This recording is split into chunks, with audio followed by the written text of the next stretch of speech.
अब देखिए ये प्लॉट है 30 बाई 42 का। ये आपका जो मैप मैंने बना के दिया है 30 बाई 42 के एरिया में, इसको मैं थोड़ा सा समझाना चाहती हूँ। समझाना इसलिए भी बहुत ज़रूरी है क्योंकि बहुत सारे लोग इस मैप को देखकर हूबहू कॉपी करके ऐसा ही मैप अपने घर पर बना देंगे। लेकिन आपको हमेशा ध्यान रखना है, मैप बनाने से पहले कुछ खास टिप्स होती हैं, उनको फॉलो करना है। जैसे कि ये हमारे प्लॉट है, इस प्लॉट का हमारा जो सेंटर आप देख सकते हो, ये आंगन ब्रह्म स्थान, इसको हमेशा खुला ही छोड़ना चाहिए। तो ब्रह्म स्थान को कितना अच्छे से खुला छोड़ा गया है, इस बात का आप यहाँ देखकर अंदाज़ा लगा सकते हैं। यहाँ से यहाँ तक कितना बड़ा एरिया, बल्कि ये पूरा घर यहाँ से यहाँ तक पूरा ओपन है। इस प्लॉट का मुख्य द्वार ये वाला कहलाएगा और घर के अंदर जाने के लिए यहाँ पर मुख्य द्वार बना हुआ है। पश्चिम दिशा के सबसे शुभ द्वार पर प्लॉट का और घर का मुख्य द्वार दिया गया है। तो यहाँ पर 2 द्वार है, एक यहाँ पे घर के अंदर जाने का और ये प्लॉट के अंदर जाने का। तो प्लॉट का मुख्य द्वार ये कहलाता है और घर का मुख्य द्वार ये कहलाएगा। लोग हमेशा गलती करते हैं इस बात को लेकर, तो इसीलिए अच्छे से समझ लीजिए। ये मास्टर बेडरूम हमारा नैऋत्य कोण में है। यहाँ पर टॉयलेट बाथरूम बना हुआ है और टॉयलेट बाथरूम के बगल में जो ये स्पेस है, यहाँ पर मैंने सीढ़ियाँ लिखा हुआ है, लेकिन मैं आपको यहाँ बताना चाहती हूँ आप यहाँ पे सीढ़ियाँ भी बना सकते हैं। दूसरा, आप यहाँ पर भी सीढ़ियाँ बना सकते हैं अगर आप अपने घर को किराए पे उठाना चाहते हैं, छत पे किराएदार के लिए, तो यहाँ पे भी। और तीसरा, आप इस एरिया में भी सीढ़ियाँ बना सकते हैं। यानी 3 जगहों पर जब हम किराएदार नहीं रखना चाहते तो घर के अंदर से हम सीढ़ियाँ बनाएंगे, और हमें ऐसा लगता है कि किराएदार हमें रखना चाहिए तो ये खाली जगह है, आप यहाँ से भी सीढ़ियाँ बना सकते हैं। क्योंकि एक टॉयलेट बाथरूम यहाँ पे दिया है WN में, जो कि वास्तु के अनुसार ये सही दिशा है, और एक यहाँ पे हमने टॉयलेट दिया है जो SSW में आ रहा है। यहाँ पर आप देख सकते हो इनका SSW और ये WN दोनों दिशाएं लिखी हुई हैं। तो यहाँ पर टॉयलेट बाथरूम हम देंगे, ये ध्यान रखना है आपको। और ये गेस्ट रूम हमारा नॉर्थ वेस्ट में है। इसके साथ ही साथ पूजा रूम हमारा नॉर्थ ईस्ट में आ रहा है, और NNE में भी हम बना सकते हैं। तो ये नॉर्थ ईस्ट में पूजा रूम है। और जो बेडरूम है ये बच्चों के लिए और जो हमारे बुज़ुर्ग माता पिता हैं उनके लिए ये बहुत अच्छा है। तो यहाँ पर अपने माता पिता को और अपने छोटे बच्चों को कमरा दे सकते हैं। यहाँ पर वो अगर पढ़ाई करते हैं तो उनके लिए बहुत अच्छा रहेगा। लेकिन ये कमरा कभी भी पति पत्नी का नहीं होना चाहिए, इस बात का ध्यान रखें। इसके साथ ही साथ ये रसोई हमारी अग्निकोण में है, और ये रसोई के आगे जो खाली जगह आप देख रहे हो ये बालकनी है। इसमें जाने के लिए ये गैलरी टाइप की बनाई गई है, तो इससे हवा और वेंटिलेशन रहेगा। सूरज की पूरी धूप आएगी और वेंटिलेशन हमेशा होना चाहिए घर में, इसलिए उत्तर दिशा के जो नॉर्थ ईस्ट एरिया है उसमें भी हमने खाली जगह छोड़ी हुई है, और ये पूर्व दिशा में यहाँ से यहाँ तक पूरी खाली जगह छोड़ी है, तब घर का निर्माण किया गया है। तो और यहाँ पर भी आप देख सकते हैं ये खाली जगह है जिससे कि यहाँ का वेंटिलेशन होता रहे। और यह टॉयलेट बाथरूम है, और ये काफ़ी खाली जगह जो आप देख रहे हैं बरांडा टाइप का। यहाँ जैसे आपके पास कोई गाड़ी है तो गाड़ी को खड़ा करने का ये काफ़ी स्पेस है, तो यहाँ पे आप गाड़ी भी खड़ी कर सकते हैं। यहाँ आप बाइक है, कार है, वो भी लगा सकते हैं।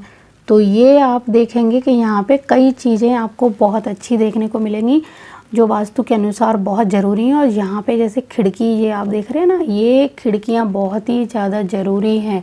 हमेशा वास्तु के अनुसार सिर्फ कमरे सही जगह बना लेना ही अच्छा नहीं होता है, हमेशा कई चीज़ों का ध्यान रखना है।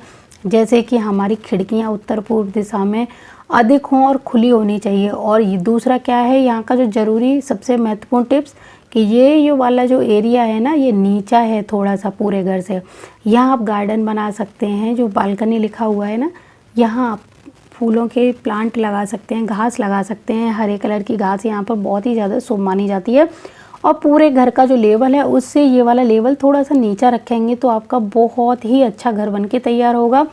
और यहाँ पर जैसे कि रसोई का द्वार आप यहाँ दीजिए, और ये आपका टॉयलेट बाथरूम का द्वार यहाँ से यहाँ तक कहीं पर भी आप दे सकते हैं। इस कमरे का मुख्य द्वार भी आप यहाँ पे देंगे। तो ये चीज़ें मैं जो बताती जा रही हूँ ना, इनको अच्छे से नोट कर लें। आप बेडरूम का जो द्वार है आप इधर कहीं पर और इधर कहीं पर देना चाहें दे सकते हैं।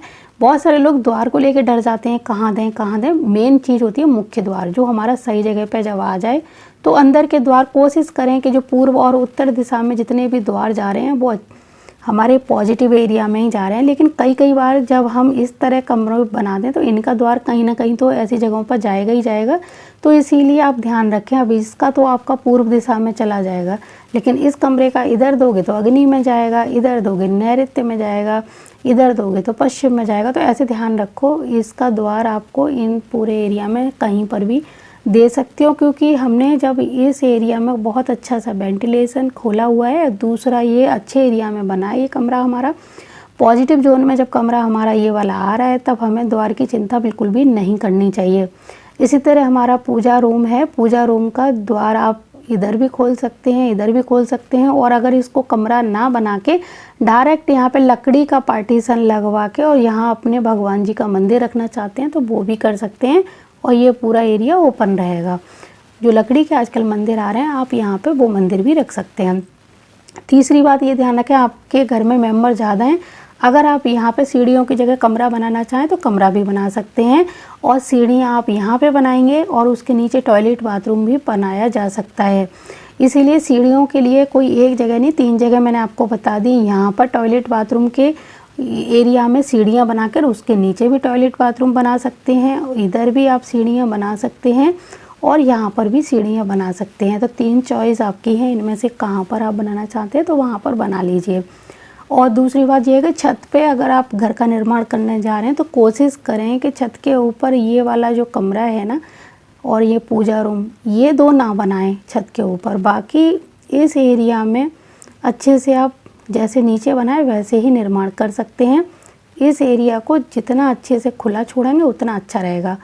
अब तीसरी ज़रूरी बात कि घर का जो मुख्य द्वार हमने यहाँ पे दिया है, अब हमें पानी की टंकी भी छत के ऊपर रखनी है, तब भी आपको पानी की टंकी भी इस एरिया में रखनी होगी। जहाँ पर जस्ट द्वार आ रहा है हमारे घर का मुख्य द्वार, बिल्कुल उसके ऊपर ना रखें, उससे थोड़ा सा साइड में रख सकते हैं।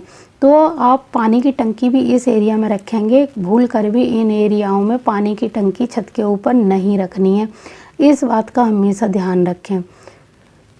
अभी सेप्टिक टैंक और हम लोग बोरवेल की बात कर लें कि अगर आपको सेप्टिक टैंक घर के अंदर, वैसे तो आजकल ये सेप्टिक टैंक का चलन समाप्त हो गया है, घर के अंदर नहीं बनते हैं। आजकल जहाँ पर भी रोड है, रोड पे सरकारी पाइपलाइन जाती है तो वहाँ पर ही सेप्टिक टैंक का जो पाइप होता है वो जोड़ दिया जाता है टॉयलेट का हमारे सेप्टिक टैंक से।